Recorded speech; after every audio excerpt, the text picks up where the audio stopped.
श्री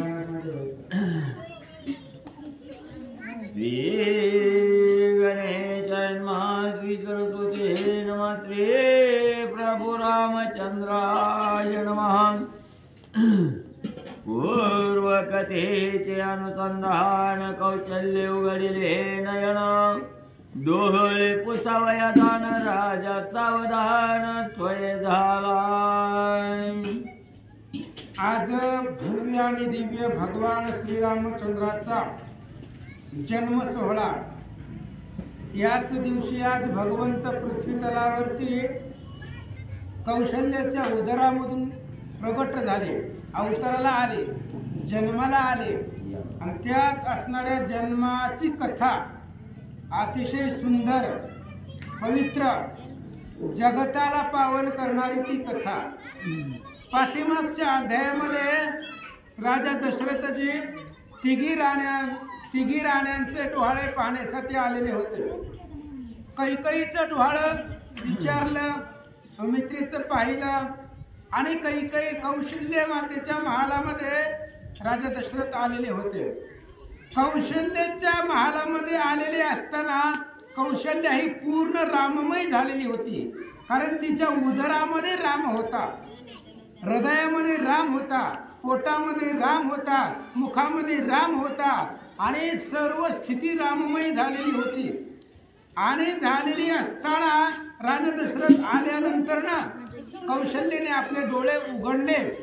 कौशल्याने डोळे उघडल्यानंतर ना राजा दशरथ डोहाळे विचारण्यासाठी, कारण धर्मशास्त्र ऐसे डोहाळे पुसावे तिचे पुरवावे मनोरथ, धर्मशास्त्राप्रमाणे डोहाळे विचारण्याची पद्धत असते आणि तेच म्हणणं तिचं जी काही इच्छा आहे ती पुरवावी लागते।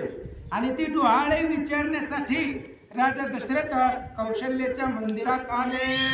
कौशल्या राम गर्भे स्वरूप स्थिती, राजा प्रवर्ती धर्मे पुत्रार्थी, दोहींच्या संवादाची प्रीती, डोळे निश्चिती अवधारा। आणि कौशल्याची होती, कौशल्याच्या गर्भात राम होता। कौशल्याच्या पोटामध्ये अखिल कोटी ब्रह्मांडाचे नायक भगवान श्रीरामचंद्र उदरामध्ये होते। आणि उदरामध्ये असताना राजा दशरथजी होते, ते आपापल्या धर्मानं, काही धर्म होता पुत्रस्नेह राजा दशरथांना होता आणि संतती प्राप्तीचं सुख किंवा पुत्र प्राप्तीचं सुख अंतःकरणामध्ये धरून डोहाळे विचारण्यासाठी राजा दशरथ आलेला होता। कौशल्य रामरूप झालेली होती, कारण पोटामध्ये राम होता। त्यामुळं दोघा जणांचा संवाद आहे, अतिशय सुंदर आहे। त्या संवादाची कथा ऐका। राजा म्हणे स्वमुखे कांत्या, काय आवडी आहे तुझ्या, वेगी सांग डोहळ्याते सांडी परते भ्रांतमाशी। आणि कौशल्याची होती ती पूर्ण राममय झालेली होती, तिच्या अंतःकरणामध्ये राममय वृत्ती झालेली होती। त्यामुळे ज्याची ज्याची राममय वृत्ती होते बघणाऱ्याला सगळा भ्रम वाटतो।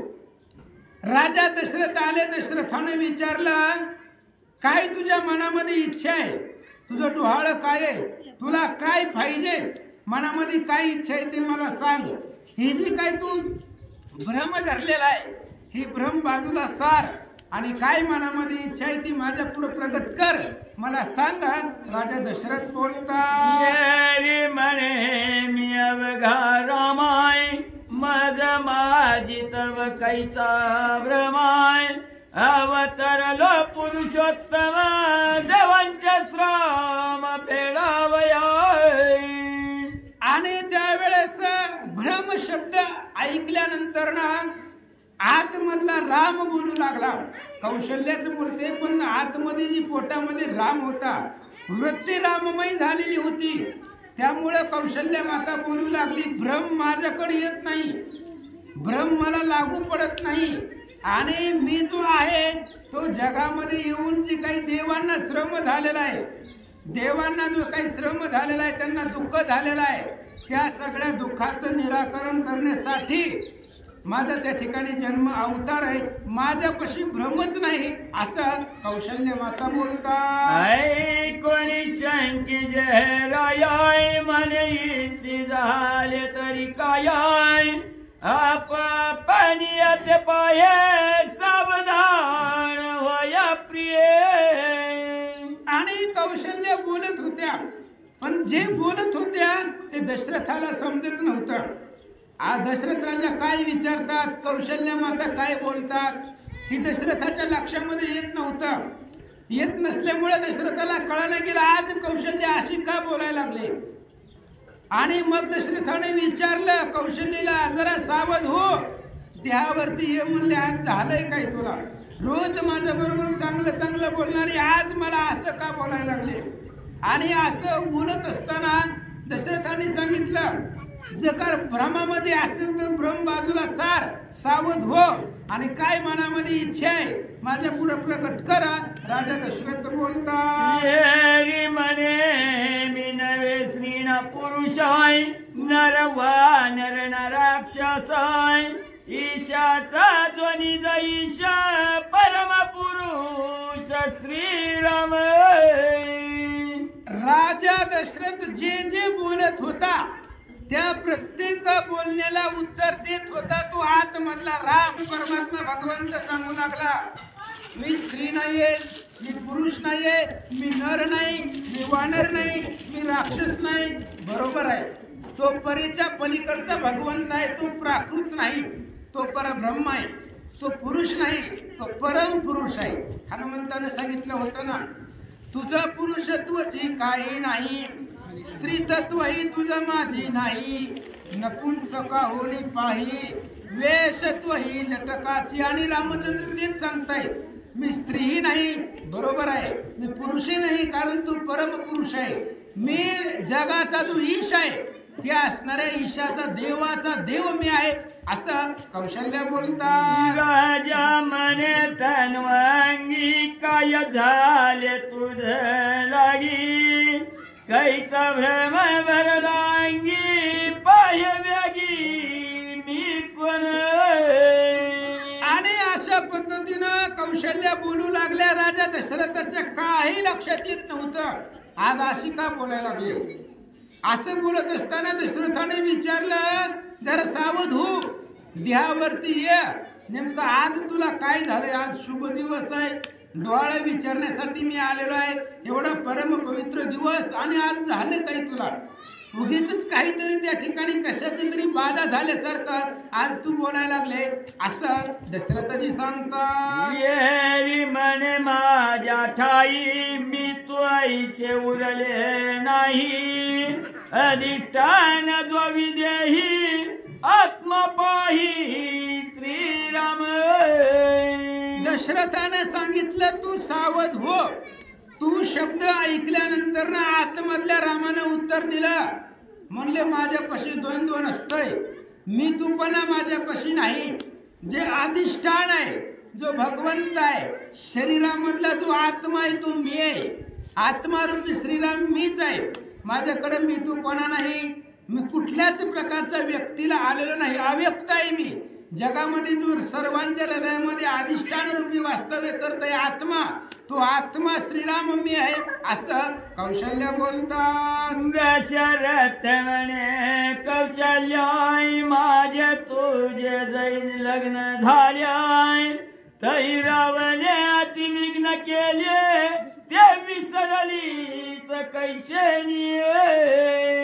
आणि मग राजा दशरथ कौशल्य देहावरती येण्यासाठी, कौशल्य सावध होण्यासाठी किंवा कौशल्यला पाठीमागचं आठवण्यासाठी दशरथाने सांगितलं, कौशल्य जेव्हा तुझं माझं लग्न जमलं होतं तेव्हा आपल्या दोघांच्या लग्नामध्ये रावणानं विघ्न केलेलं होतं.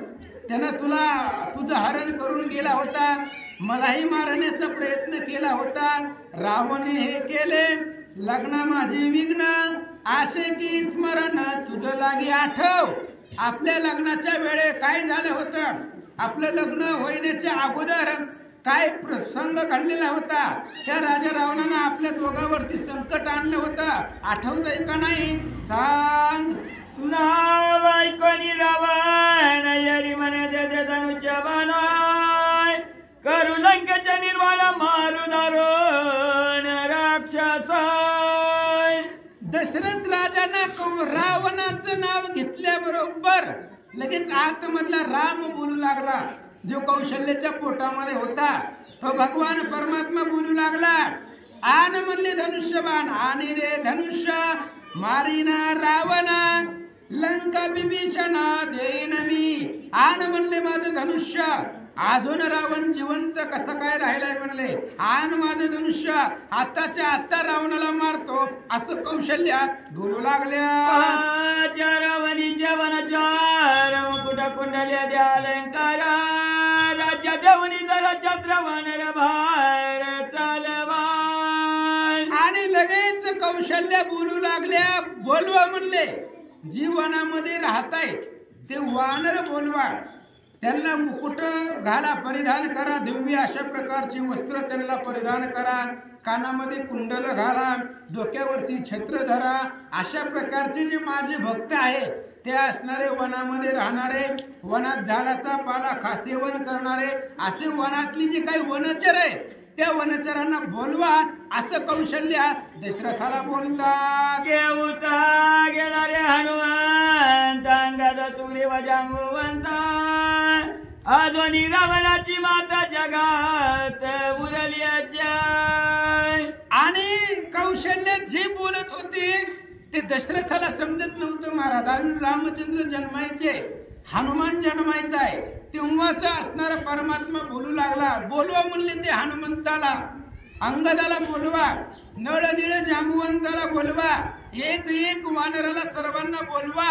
आणि राजा रावणाला आपल्याला मारायला जायचंय. अशा पद्धतीने कौशल्याच्या पोटामधला जो परमात्मा होता तो दशरथाला बोलतात. वज्र देही निज गडा पुचे घालून या वेळा लंका जाणारे भडभडा पाडा तुड तडा राक्षसाय. आणि पुन्हा असणाऱ्या कौशल्य बोलू लागली. राजा दशरथ ऐकू लागले. बोलवा म्हणले ते हनुमंताला. ज्याच्या शेपटीनं संपूर्ण लंकेला वेढा घाला. लंका भडा भडा भडा जाळून टाका. लंकेचे जे दुर्ग आहेत ते सगळे दुर्ग पाडून टाका. त्या लंकेचा विध्वंस करा. आणि असं करण्यासाठी जो वज्रदेही आहे ज्याच्याकडे अफाट ताकद आहे बुद्धीचा सागर आहे अशा हनुमंताला लवकर बोलवा. कौशल्य सांगतात. आम्ही तपाच्या रवाना चिळी गुजाऱ्याचा घराय पड पड रे नगर निशाच्या रवास्ती असे जाय. आणि पुन्हा कौशल्य सांगू लागले. कौशल्याच्या उदरामधले भगवंत बोलू लागले. बोलवा अमिताभ वानर बोलवा. ज्यांची संख्या करता येत नाही गणित करता येत नाही. समुद्राचे खडे थोडे इतके सैन्य मिळेल पुढे एवढं असणारं सैन्य जमा करा. समुद्र आहे त्या समुद्रावरती पूल बांधा. समुद्रावर सेतुबंधन करा. लंकेमध्ये जाऊ आणि ज्या गावामध्ये राक्षस राहतात ते सगळं गावाचा विध्वंस करू. त्या गावामध्ये राक्षस मारू असं कौशल्य बोलतात. केवते गेले रे जुत्पती लंका उलतारे आतो हाती पड पड चारी भिंती दुर्ग की आम्हाची. आणि बोलायला सुरुवात केली. बोलवा म्हणली वानर. कुठं गेले. आपल्या एका शब्दावरती सगळे वानर जमा व्हायला पाहिजे. अजून आले नाहीत. कुठं गेले. ही जी लंका आहे ती लंका आपल्या हातामध्ये घ्या. ताब्यामध्ये घ्या. लंकेचे दुर्ग पाडा. लंकेचा विध्वंस करा. लंका जाळून टाका. सगळे असणाऱ्या लंकेचा नाश करा. जे बलवान युद्ध आहेत वानरवीर समर्थ कुठं गेले. बोलवा. वेदारे चोटा पाडू लंकेच्या त्रिकुटाय मारू रावणाती दुष्टा स्वधर्म वाट रुंधित. लंकेमध्ये मोठमोठे आघाड आहेत. मोठमोठे दुर्ग आहेत. त्या लंकेच्या ठिकाणी कोणालाही जाता येत नाही. अशा गुप्त स्थानामध्ये समुद्राच्या मध्यभागी बेटावरती त्रिकुटावरती ती लंका आहे. त्या लंकेमध्ये पाठवा सगळी वानर आणि लंकेचा विध्वंस करा. दुष्ट प्रवृत्तीचा जो रावण आहे त्यानं काय केलंय. धर्म आहे तो धर्म अडवलेला आहे. अधर्माचं अधिष्ठान राजा रावणानं माजवलेला आहे. स्वधर्माच्या सगळ्या वाटा पॅक केलेल्या आहेत, सगळ्या वाटा बंद केलेल्या आहेत स्वधर्माच्या, आणि त्या असणाऱ्या रावणाला मारा. कौशल्य बोलते बाण घेवनी चोंगे चदू कुंभकर्णाच्या टांग्या चदू रावणाची सर्व अंगे भिडता मागे मीनाचार्या.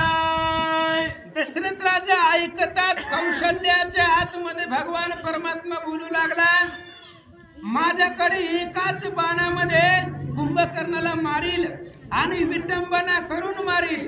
कुंभकर्णाचं पाय तोडू, त्याचा हात तोडू, आधी नाक कान कापून शिर कमळ जाण छेदिले, असं कुंभकर्णाला मारू. रावणाची जी काय असणारी मुंडकी आहे त्या मुंडकी धडाच्या वेगळी करू. किती जरी सम्रांगण लंकेच्या पुढे मांडलं तरी मी माग सरणार नाहीये, असं कौशल्य दशरथाला बोलतात. राक्षसांच्या चिरकमळी खेळू लंगे पुढे चंडू पडी जादू रुद्रांच्या कल्लोळीत रक्त कंकाळी करू आजी. लंकेमध्ये जाऊ, राक्षसांच्या शिर धडापासून वेगळी करू आणि त्यांच्या शिरांनी लंकेमध्ये जाऊन त्या ठिकाणी असणारे चेंडू फळे खेळू, क्रिकेट खेळू. त्यांची मुंडकी जी आहे ती मुंडकी धडापासून वेगळी करू, आकाश पंथाला उडवू, सगळ्या असणाऱ्या राक्षसांना मारू, असं कौशल्य बोलतात. नवग्रहांची बेडी चोडा देवांची बांधावडी उभवा रामराजाची गुढी आज्ञा धर पोडी ती रोकी. कौशल्य सांगू लागली दशरथाला, माझी आज्ञा आहे, जावा म्हणले लवकर. सगळ्या वानरांना बोलवा, लंकेमध्ये जायचंय, रावणाला मारायचंय आणि या त्रिभुवनामध्ये रामराज्य आणायचंय. सगळे असणारे अधर्म संपवायचा आहे, धर्माची स्थापना करायची आहे आणि प्रत्येक घरोघरी आनंद झाला पाहिजे. प्रत्येक घरामध्ये रामचंद्राचं चरित्र घराघरापर्यंत पोहोचवायचंय. रामचंद्राचं राज्य प्रत्येक घराघरामध्ये आणण्यासाठी चला, असं कौशल्य बोलतात. विविचन पवित्र कर राज्य विचकदारा चत्र लंका दिली स्वतंत्र यावत चंद्र सूर्यापर्यंत.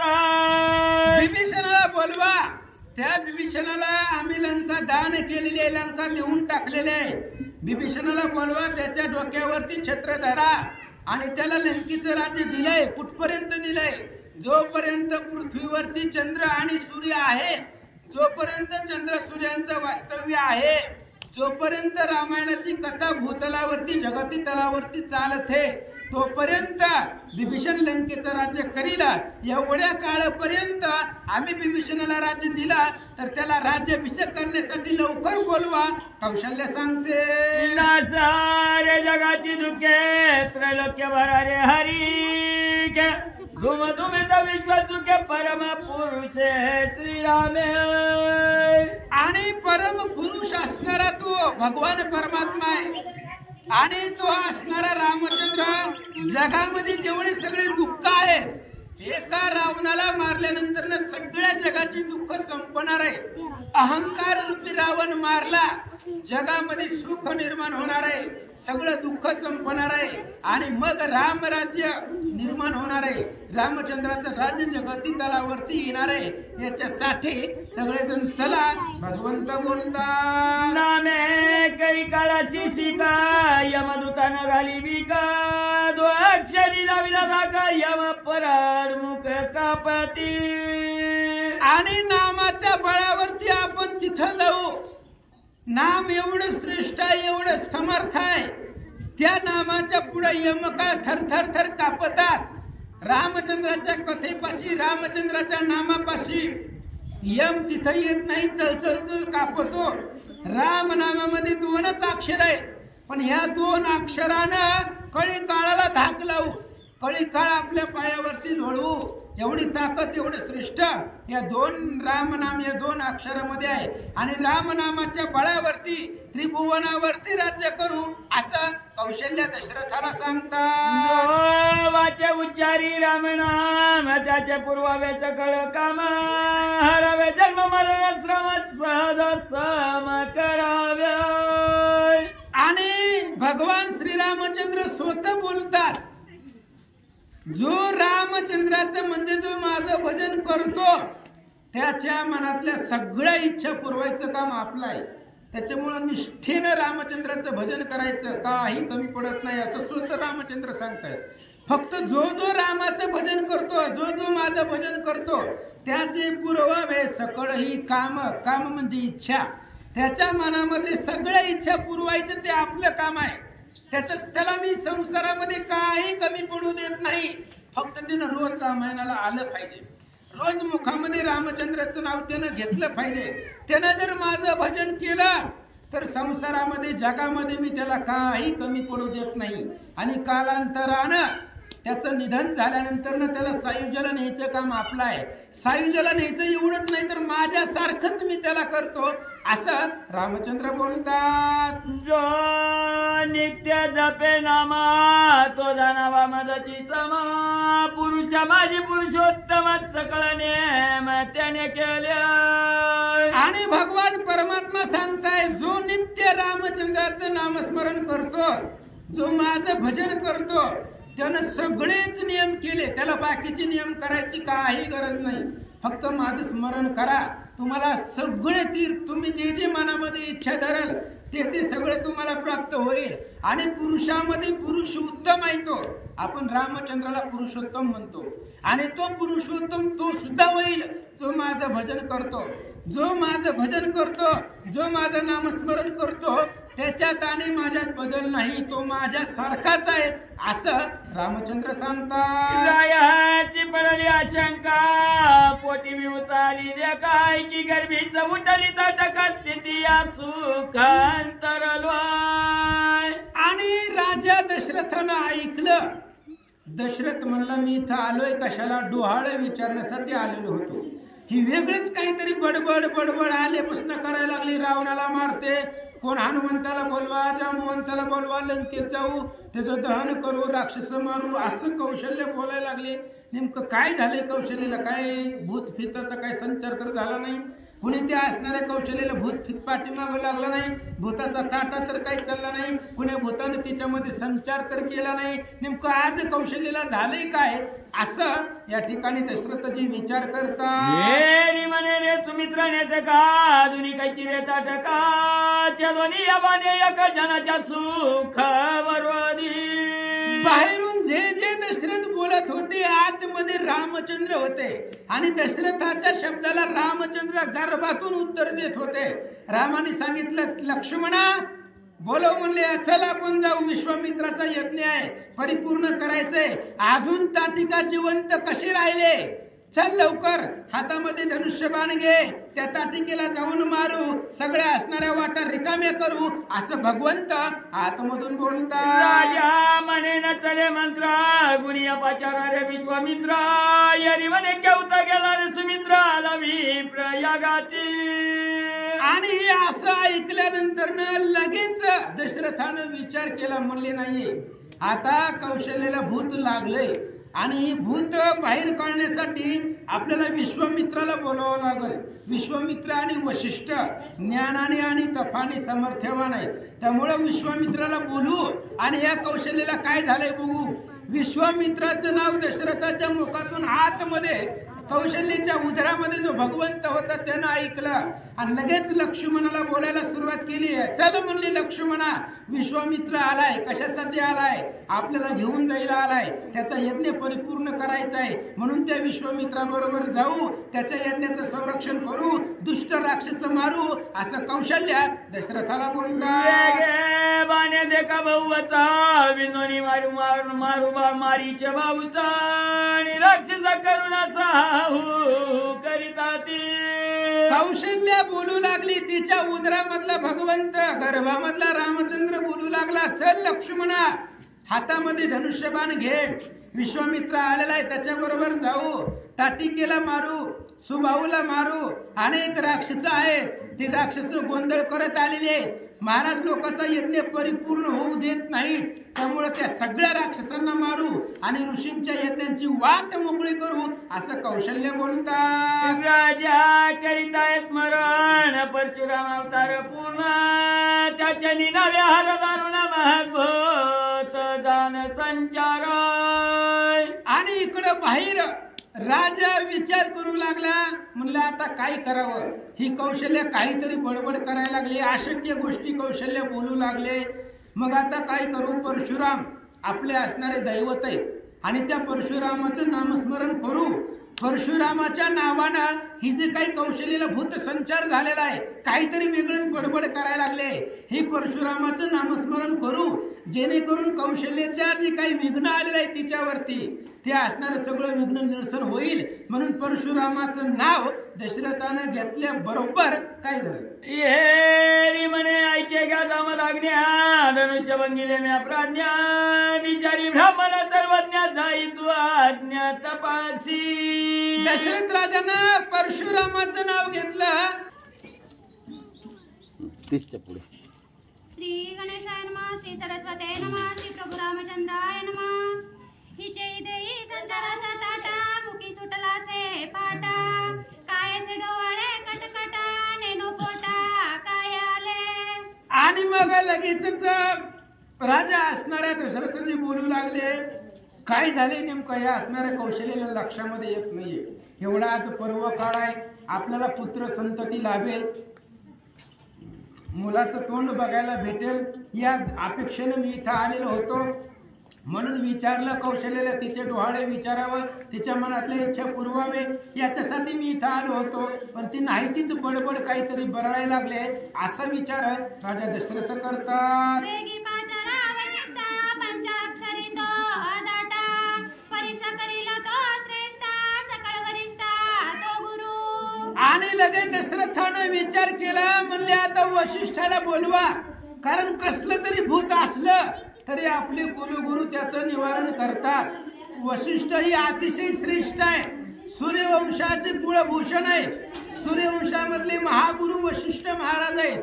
त्यांच्यामध्ये अद्भुत सामर्थ्य आहे, तपानं ज्ञानानं ते वरिष्ठ आहे. त्यामुळे या कौशल्याला कसली जरी बाधा असली, काही जरी झालेलं असलं, कोणाचाही संचार कौशल्यामध्ये असेल तर वशिष्ठांना बोलवल्याबरोबर ते असणाऱ्या सगळं संचाराचं निवारण करतील. म्हणून वशिष्ठाला बोलू असा विचार दशरथ करतात. झाली आहे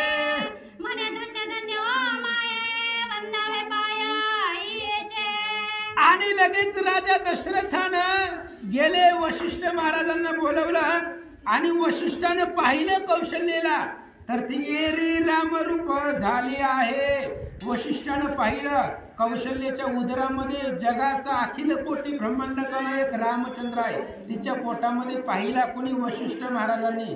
लगेच वशिष्ठांना खूप आनंद वाटला. अखिल कोटी ब्रह्मांडाचा राम आज कौशल्याच्या पोटामध्ये आहे. लगेच राजा कौशल्य लगेच वशिष्ठ महाराजांनी दशरथाला बोलवलं, म्हणले इकडे या, पाया पड म्हणले हिच्या. दशरथ म्हणला हे निवारण दूर करण्यासाठी वशिष्ठ महाराजांना बोलवलं आणि ते आता बायकोच्या पाया पडायला लागले. त्यांना कसं तरी बोलवलं होतं, या कौशल्याला काहीतरी झालंय, बडबड बडबड करायला लागले, त्याचं निवारण करा असं म्हणून वशिष्ठ महाराजांना बोलवलंय आणि ते आता मला हिच्या पाया पडायला सांगाय. बहुतेक कौशल्याच्या भूताचा परिणाम चुकून वशिष्ठावर झाला की काय असं वाटायलंय. दशरथ बोलतात,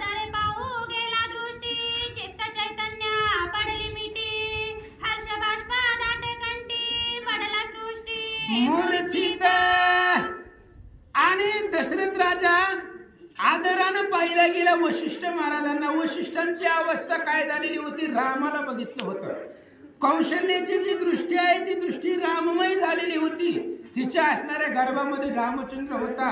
वशिष्ठ महाराजांनी पाहिलं जी काही चित्त आहे ती चित्त चैतन्यावरती लोळलं गेलं. चैतन्य कोण आहे? रामचंद्र आहे. आपलं चित्त चैतन्य रूपी रामचंद्रावरती लीन झालं. त्यामुळे वशिष्ठ महाराजांना मूर्छा आली. मूर्छा म्हणजे बेशुद्ध पडले. ते तिथंच कौशल्याच्या पुढे त्या ठिकाणी देहभान विसरले वशिष्ठ महाराज आणि ते रामचंद्राची मूर्ती निहाळून तिथंच त्या ठिकाणी मूर्छित पडले. असं दशरथानं पाहिलं.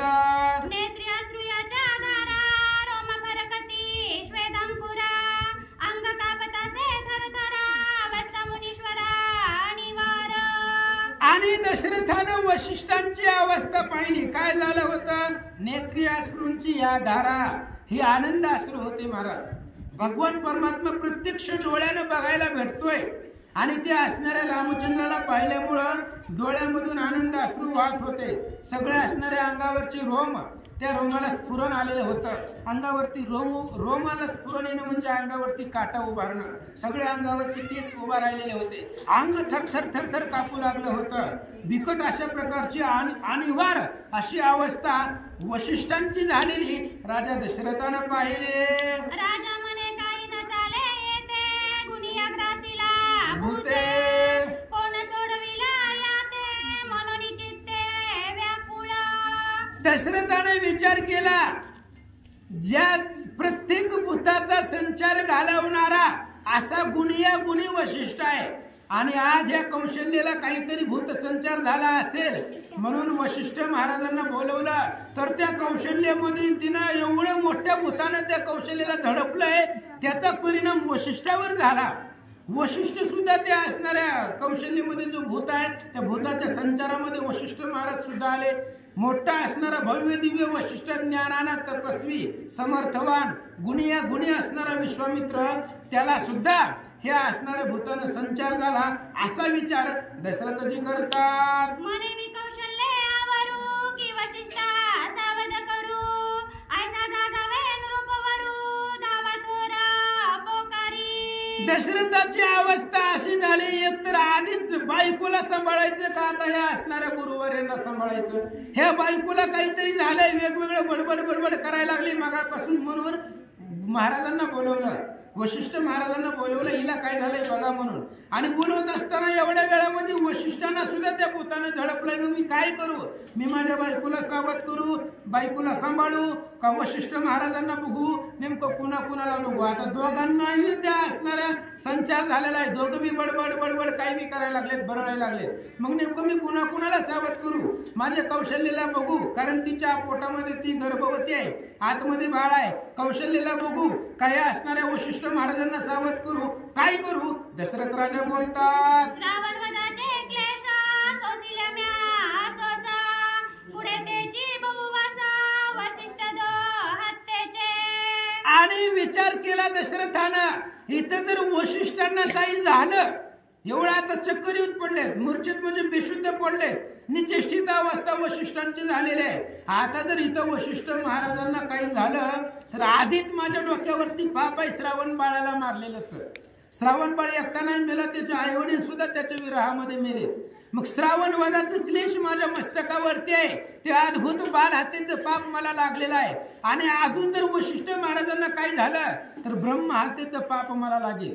मग एवढं मोठं पापाचं वजन मी कसं सहन करू? आधीच ती पाप फेटलेला नाहीये, श्रावण बाळाला मारलेलं, अजून या वशिष्ठाचं पाप कुठं मस्तकावरती घेऊ असं विचार दशरथजी करतात. आगावी दातिया श्रेष्ठा काय लिहिले अदृष्टा भूते ग्रासिले वशिष्ठा दोष मोठा मज घडला. आणि मग दशरथाने ब्रह्मदेवाची विधाता म्हणजे ब्रह्मदेवाची प्रार्थना केली. आमच्या नशिबामध्ये सगळं असलंच लिहिलंय का? काय लिहिलंय? आमच्या भगवंत तर परीक्षा बघायला लागल्या ना खूप खडतर आहे. दशरथ राजा विचार करतायत काय करावं. आधीच श्रावण बाळाला चुकून मारलं, त्याचं पाप लागलंय. आता या वशिष्ठाला सुद्धा या भूतानं ग्रासलंय. एकतर आधीच कौशल्याला तर झडपलेला आहे, कौशल्य ह्यावरच नाही, ती बी काय वेगळेच बडबड करायले.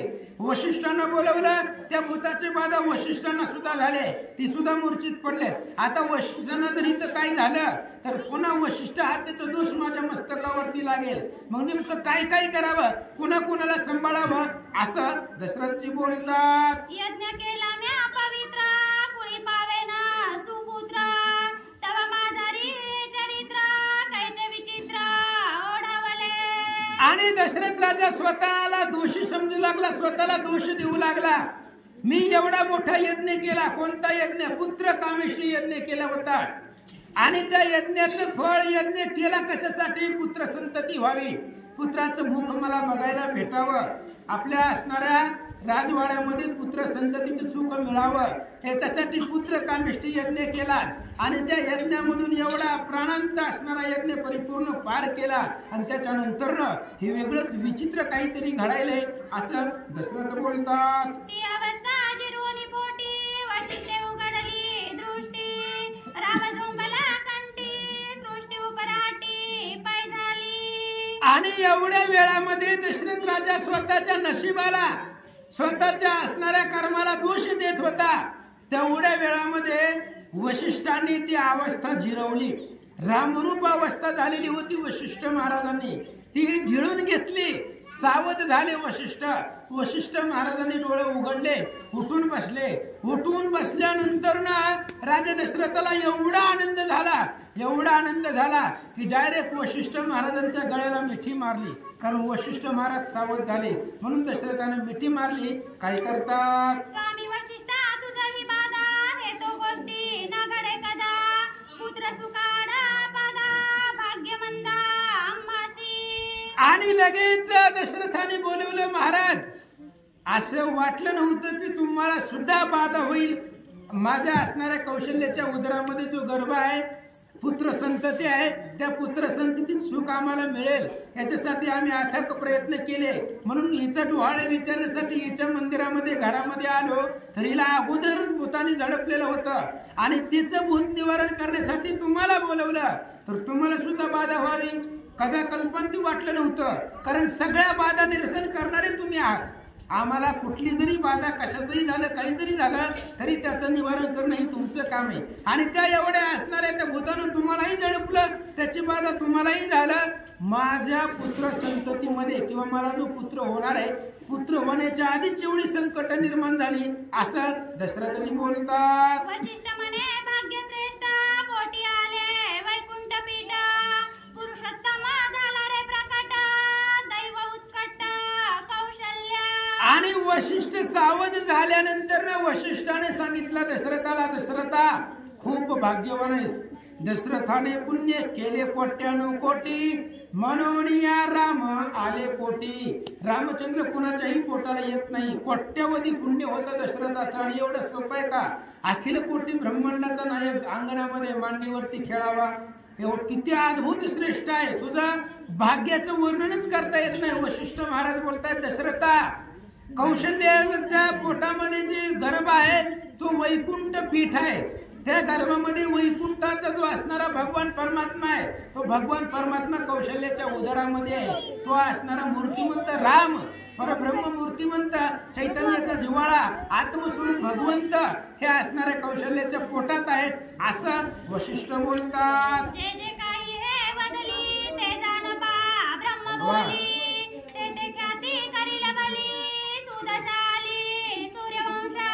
वशिष्ठाने सांगितलं, दशरथा तू आल्यापासून कौशल्यात जे जे बोलले ते ते ब्रह्मवाक्य आहे, ते ते घडणारच आहे.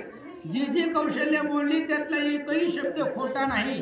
ते जे जे बोलले ते ते करणार आहे.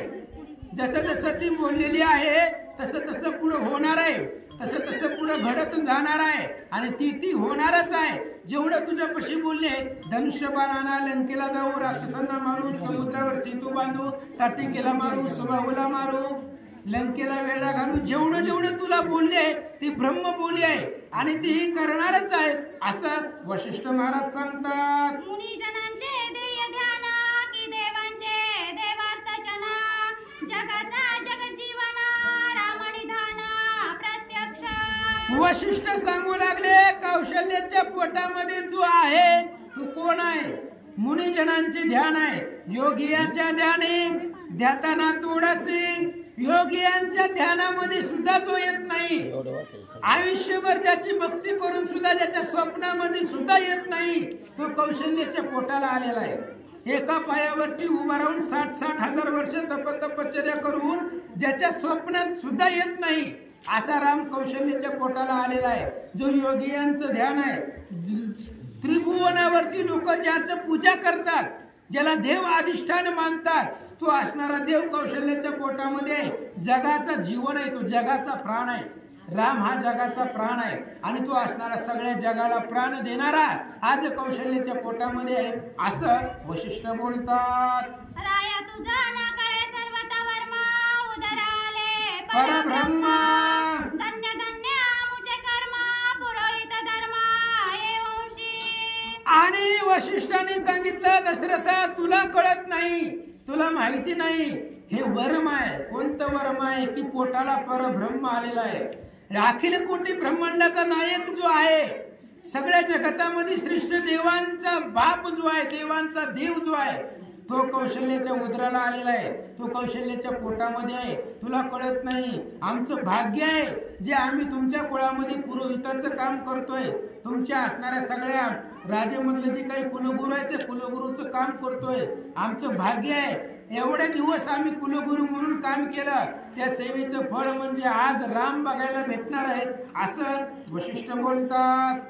चरणी उद्धारीला शिळा, परणीला जनकाची बाळा, आनंदगीला लोका सकळा, राम जिवाळा जीवाचा. वशिष्ठांनी सांगितलं, दशरथा तुझा मुलगा जो जन्माला येणार आहे, तू जन्माला आल्यानंतर काय करणार आहे? चरणी उद्धारीला शिळा, पायानं दगडाचा उद्धार करणार आहे. दगडाचा उद्धार करून पुन्हा जनक राजाची जी मुलगी आहे त्या सीतेबरोबर विवाह करील, सीतेबरोबर लग्न करील. अजून जन्मायचंय, पोटामध्ये आहे तोपर्यंतच वशिष्ठ महाराज सांगू लागले पुढे काय काय करणार आहे, कारण तो परब्रह्म आहे. आल्यानंतर जड जीवांचा उद्धार करणार आहे, दगडाचा उद्धार करणार आहे. मग आपला होत नाही का? दगडाचा उद्धार रामचंद्र करणार आहे. पुन्हा जनकाची जी मुलगी आहे तिच्याबरोबर लग्न करणार आहे. सगळ्या असणाऱ्या त्रिभुवनाला आनंद देणार आहे. असा परमात्मा भगवंत रामचंद्र मूर्तिमंत विष्णू कौशल्याच्या पोटात आहे. वशिष्ठ महाराज सांगतात, वैकुंठात राम म्हणता पापिष्टा, गती उत्कृष्टा देईला. वशिष्ठ महाराज सांगू लागले, दशरथा तुझ्या पोराचं नाव जरी कुणी घेतलं तरी सुद्धा फुकट मुक्ती आहे. मुक्ती कशी आहे? फुकट आहे. काय सायस करावं लागत नाही. नरगती सायस जावे वनांतरा, सुखी येतो घरा नारायण. काही करावं लागत नाही, सायस करावं लागत नाही. फुकट मुक्ती भेटते. फुकट. काय करायचं? फक्त याचं नामस्मरण करायचं. जो जो याचं नामस्मरण करील त्याला मुक्ती भेटेल. एवढंच नाही दशरथा, तुमचा मुलगा जो कौशल्याच्या पोटामध्ये तो आखीच्या आखी नगरी वैकुंठाला घेऊन जाईल. माणसंच नव्ह तरी असणाऱ्या अयोध्येमधली दगड, झाड, वेली, तृण, पशु पक्षी सगळेच्या सगळे जिवंत अयोध्येला वैकुंठाला घेऊन जाईल. ही संपूर्ण अयोध्याच वैकुंठामध्ये नेऊन ठेवील. एवढी कीर्ती तुमच्या मुलाची होणार आहे, असं वशिष्ठ महाराज सांगतात. धन्य धन्य सूर्यवंश, धन्य धन्य अयोध्येचा देश, धन्य धन्य कौशल्य गर्भवास, जगन्निवास पयाला. वशिष्ठ महाराज सांगू लागले, धन्य धन्य सूर्यवंश आहे.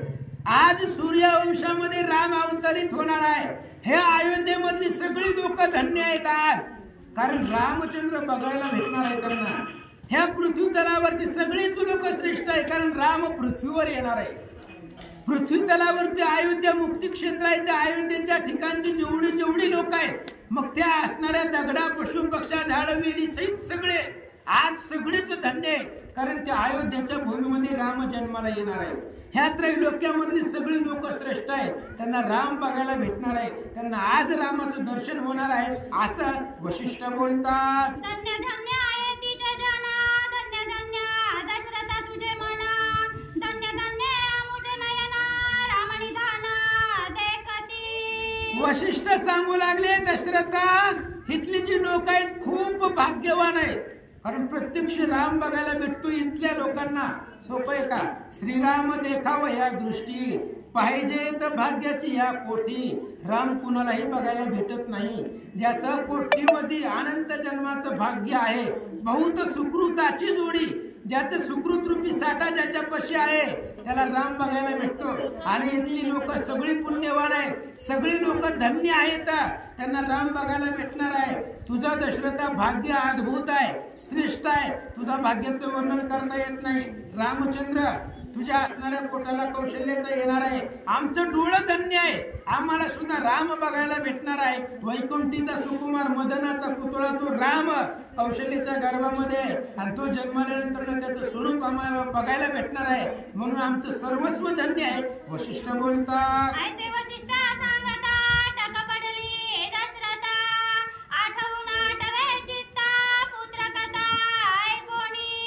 आणि असं बोलल्यानंतर ना दशरथाला टक पडली. दशरथाची अवस्था एकदम शांत झाली. आता जो मुलगा जन्मालाच नाही त्याचं भविष्य आधीच केलं. पोराचं कौतुक ऐकून कोणा बापाला आनंद वाटतो? प्रत्येकाला वाटतो. अजून पोरगा जन्माला यायचा आहे, त्याच्या आधी पुढं काय काय करील ही सगळं वैशिष्ट्य महाराजांनी सांगितलं होतं. त्यामुळे दशरथाला आनंद झाला. कशामुळे आनंद झाला? पुत्र कथा ऐकून, मुलाची कथा ऐकली. अजून मुलगा जन्मालाच नाही, त्याची असणारी कथा ऐकली. त्याच्यामुळे दशरथाला आनंद वाटू लागला. ऐका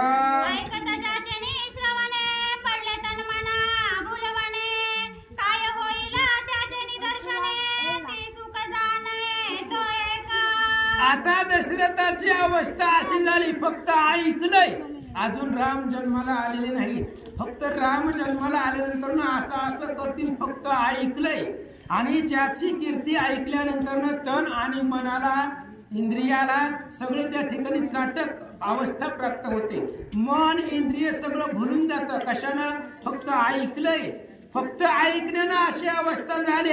मग त्या रामाला बघितल्यावर काय होईल? फक्त रामचंद्राचं थोडस चरित्र ऐकलं तरी सगळं देहभान विसरून गेला. आणि त्या रामाला जर बघितलं तर मग काय अवस्था होणार आहे? आणि त्या रामचंद्राला बघितल्यानंतर जे सुख भेटतंय ते सुख तोंडाने सांगता येत नाही, असं वशिष्ठ महाराज सांगतात.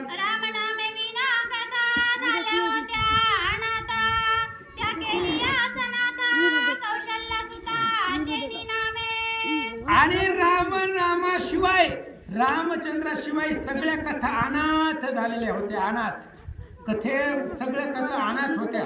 पण रामचंद्र अवतरित झाल्यानंतर ना, रामचंद्र चरित्र करून, अवतार घेऊन चरित्र करून जी पुन्हा रामचंद्राची कथा जगामध्ये आल्यानंतर पुन्हा सगळ्या कथा सनात झाल्या. रात्रीच मी आली येऊन दिली ना. राम कथी विन जगती तळ, झाले होते शून्य मंडळ, ते वसविले सकळ, कीर्ती मंगळ करोनिया. रामचंद्राशिवाय सगळ्या कथा अनाथ. खरं आहे, रामचंद्राशिवाय कशालाच किंमत नाही. हे जग शून्य आहे.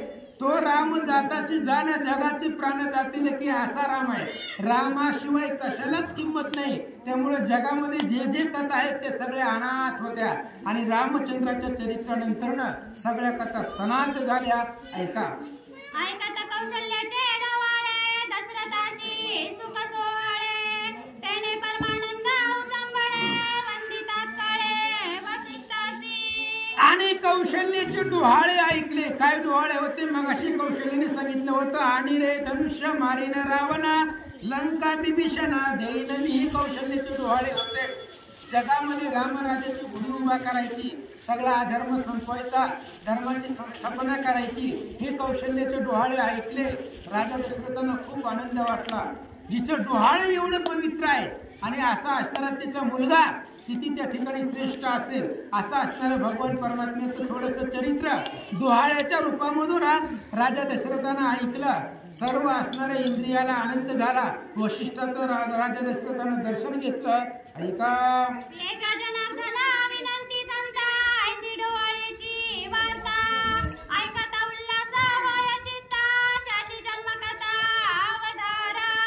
आणि ग्रंथकर्ते श्री संत एकनाथ महाराज सांगतायत, अशा पद्धतीने डोहाळ्याची कथा होती. जी कौशल्य मातेचे डोहाळे होते त्या डोहाळ्याची कथा अशी झाली. आता त्याची जन्मकथा ऐका. तो भगवान परमात्मा जन्माला कसा येईल, आल्यानंतर कसा दिसणार आहे, रामचंद्राचं स्वरूप काय आहे, जन्माला आल्यानंतर रामाच्या स्वागतासाठी कोण कोण येत आहे, ते असणाऱ्या रामचंद्राची जन्मकथा, ते असणाऱ्या कथा लक्षपूर्वक सावधान मन करून, एकाग्र मन करून ऐका.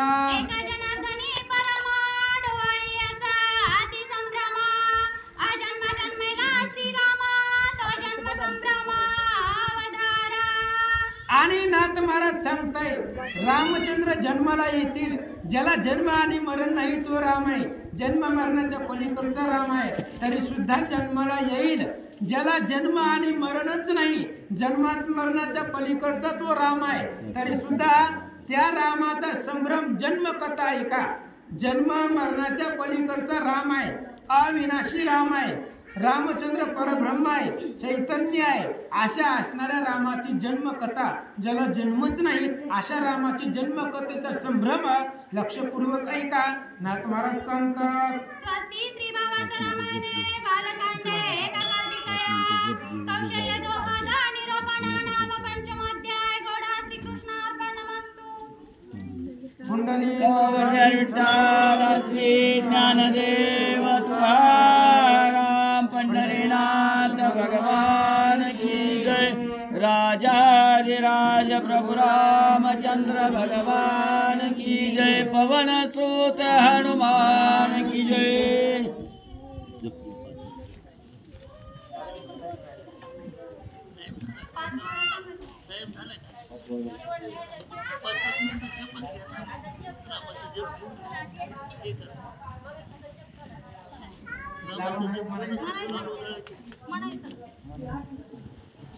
रामाचा जप गुणगुण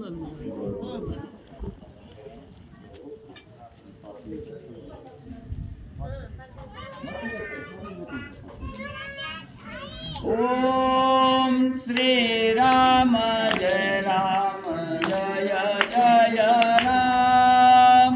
ओम श्री राम जय राम जय जय राम। ओम श्री राम जय राम जय जय राम। ओम श्री राम जय राम जय जय राम। श्री राम जय राम जय जय राम। श्री राम जय राम जय जय राम।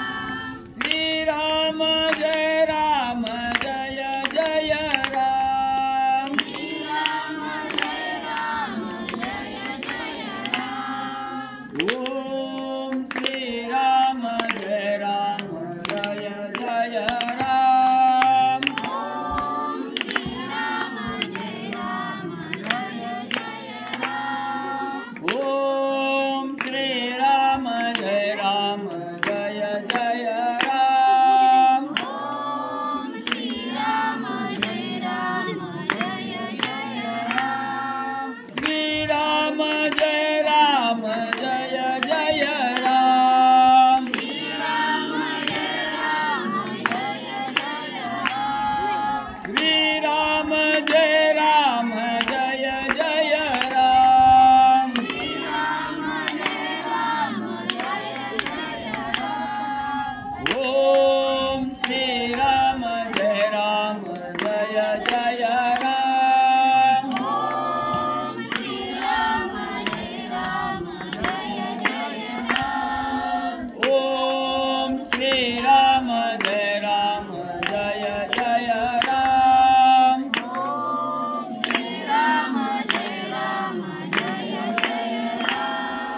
श्री राम जय राम जय जय राम। श्री राम जय राम जय जय राम। श्री राम जय राम जय जय राम। श्री राम जय राम जय जय राम। ओम श्री राम जय राम जय जय राम। ओम श्री राम जय राम जय जय राम। ओम श्री राम जय राम जय जय राम। ओम श्री राम जय राम जय जय राम। श्री राम जय राम जय जय राम। श्री राम जय राम जय जय राम। श्री राम जय राम जय जय राम। श्री राम जय राम जय जय राम। पुंडलिकावतार विठ्ठल श्री ज्ञानदेव तुकाराम पंढरीनाथ भगवान की जय। राजाधिराज प्रभु रामचंद्र भगवान की जय। पवन सुत हनुमान की जय। सर्वांना विनंती आहे 5 मिनिटात राम जन्म होणार आहे. सगळ्यांनी बसून घ्यायचे. फुलं कोणी मध्ये टाकू नका. शेवटी राम जन्म झाल्यानंतरच फुलं टाकायचे. श्री गणेशाय नमः। श्री सरस्वते नमः। श्री रामाचा जन्म प्रभाव जन्म जन्मेला राम रावा पाहू आले सुरनर समुदावा तो नवलावा पाहू आले श्री राम जय राम राम। भगवान श्रीरामचंद्राचा जन्म आहे, जो अजन्म आहे, ज्याला जन्मच नाही असा असणारा तो सुद्धा जन्माला येणार आहे. ज्याला जन्म नाही तो असणारा राम जन्माला येणार आहे. आणि रामचंद्राला पाहण्यासाठी कोण कोण आलं होतं? सुर नर समुदाय. त्या रामाला पाहण्यासाठी देवलोक आलेली होती. गण गंधर्व यक्ष किन्नर सूर असुर मानव पन्नग सगळेचे सगळे ह्या ब्रह्मांडामध्ये जेवढे जेवढे जीव आहेत ते सगळे असणाऱ्या रामचंद्राला पाहण्यासाठी एकत्र झाले.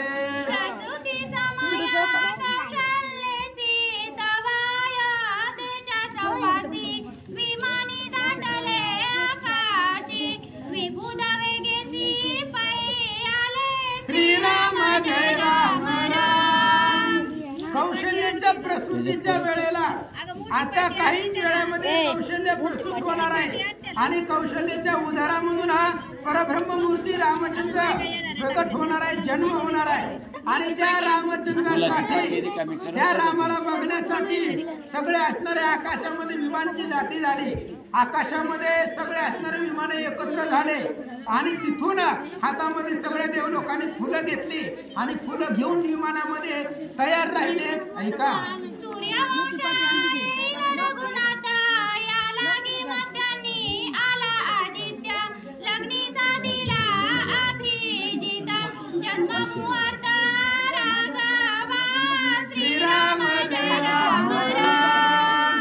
सगळेजण आले होते महाराज. संपूर्ण ब्रह्मांडामधली लोक आज अयोध्येमध्ये एवढी गर्दी झाली.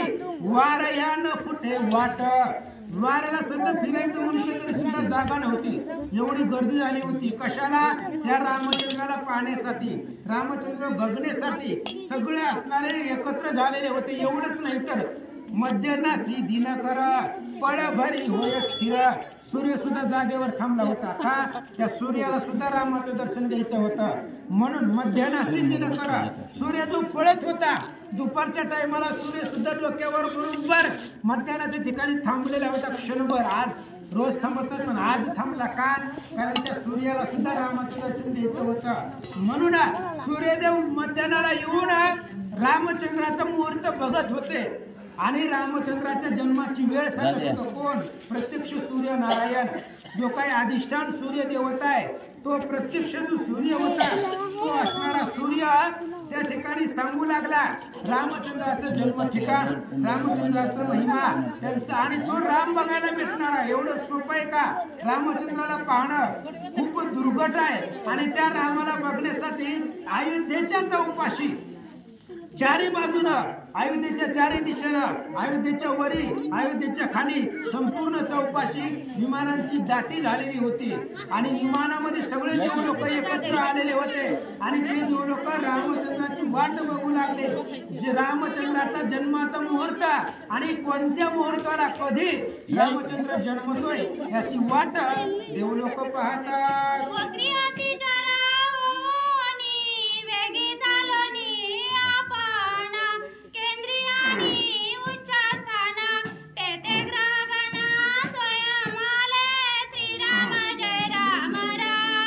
आता रामचंद्राचा जन्म होणार आहे. जो जन्मालाच येत नाही अशा प्रकारचा रामचंद्र आहे, परब्रह्म मूर्ती आहे. आणि तो असणारा रामचंद्र आल्यानंतर जे काय ग्रह आहेत, ग्रहदशा आपल्याला असते आणि ते सगळे असणारे ग्रह केंद्रस्थानाला आलेले होते. वरती सगळे असणारे देव लोक अयोध्येच्या वरती आलेले होते. सगळे जे काही ग्रह नक्षत्र आहेत ते ग्रह नक्षत्र सुद्धा आकाशामध्ये एकत्रित झालेले होते. जे ग्रह आपापसामध्ये कधी येतच नाही ते असणारे सुद्धा वैरभाव विसरले होते. आणि राम बघायला भेटतोय. राम जर बघायला भेटत असेल तर वैरभाव सगळं विसरून गेले. आणि रामचंद्राला पाहणं हा आपला स्वार्थ आहे. आणि हा स्वार्थ साधण्यासाठी जे काही ग्रह होते ते ग्रह उच्च स्थानाला आलेले होते. सगळे जे काही वक्र होते ते वक्र जे ग्रह आहेत, जे ग्रह बघितल्यानंतर मानवाला दूरदर्शन निर्माण होते.